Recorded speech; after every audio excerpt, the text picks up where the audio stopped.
Merci.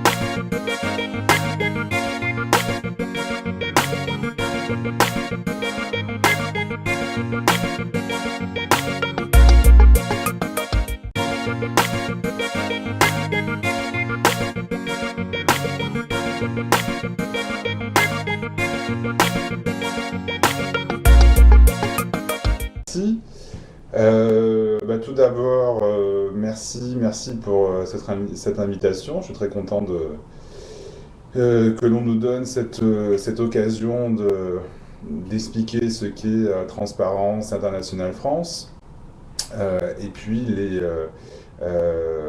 raisons qui nous ont conduits à déposer cette plainte dite des biens mal acquis. Donc ça va être, si j'ai bien compris, le sujet principal de cet échange avec les internautes.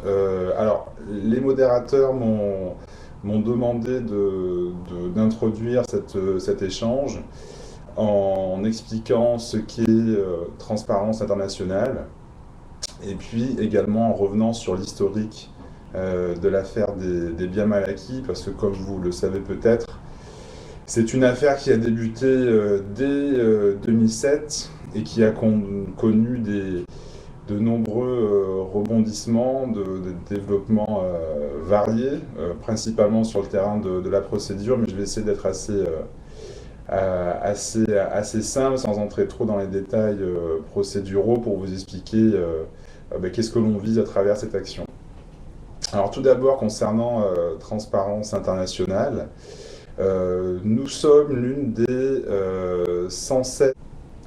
Au niveau de Transparence Internationale France, nous avons des adhérents individuels et des adhérents entreprises, donc qui nous apportent l'essentiel de notre financement.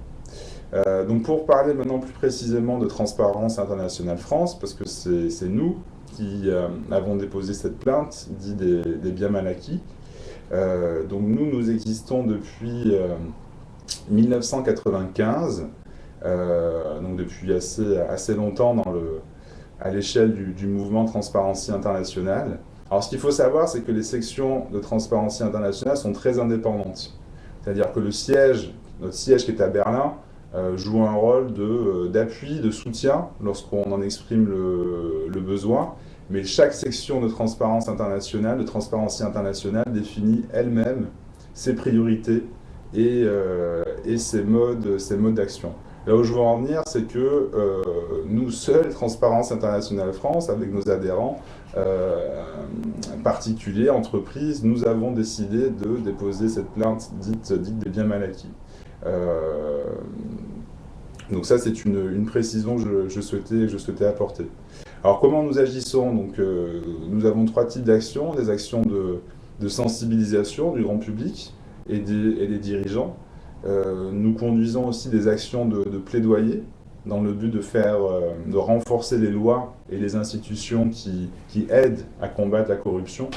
Et nous avons aussi des activités d'apport d'expertise. Nous aidons certaines entreprises, certaines collectivités locales à progresser dans les démarches de lutte contre la corruption.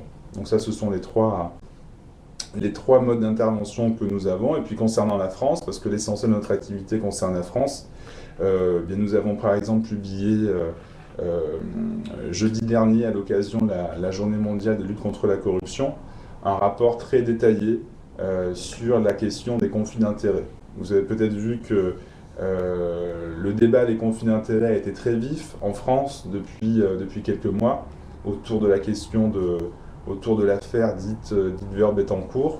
Donc ce sont des sujets sur lesquels on travaille, et notre but, c'est de faire avancer le débat public, de l'éclairer pour améliorer les lois, améliorer la prévention. Nous travaillons aussi par exemple sur le secret défense. Ça aussi, c'est un sujet d'actualité.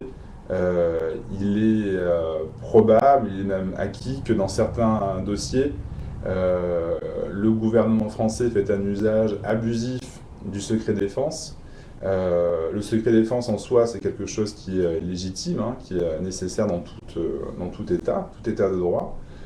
Mais là où nous ne sommes plus d'accord, c'est lorsque le secret défense est instrumentalisé pour camoufler, pour empêcher le juge de remonter, de suivre la trace de pots de vin. Donc ça fait partie aussi des sujets sur lesquels nous travaillons. Nous avons 5 grandes priorités. Tout d'abord les entreprises, faire en sorte que les entreprises participent effectivement à la lutte contre la corruption, parce que pour qu'il y ait corruption, il faut être deux, il faut un corrupteur et un corrompu.